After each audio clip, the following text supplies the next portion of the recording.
Ata barchaga xayrli tong. Ben de xat değiştirgeni kelyapam.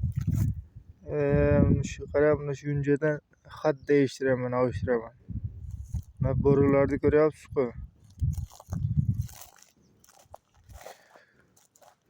Ha, yeneme ham ayting, o'rxata o'jolmasin. Baxaya boraman, shu yerda bir necha gap qoldi. Baxar, sizlar ham anaqa ko'chib kelingizlar. Bu haqida men ham boraman baxar.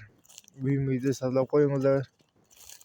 Mana shular bo'ri, mana shular. Shunlarni o'rdan o'rga alıştıramiz, o'rdan o'rga alıştıramiz. Mana shularni alıştıramiz davom. Ta uchuv boshida shu mana umnovda tabanca deydi. Tabanca deydi, shundan ikki bo'ri qabatda bo'ladi. Sonra bir boshqa davr 25 ta falan bo'ladi. Sonra bunlar biz 10 metr, 15 metr bu yoqqa alıştıramiz. 20 metr falan bu yoqqa alıştıramiz.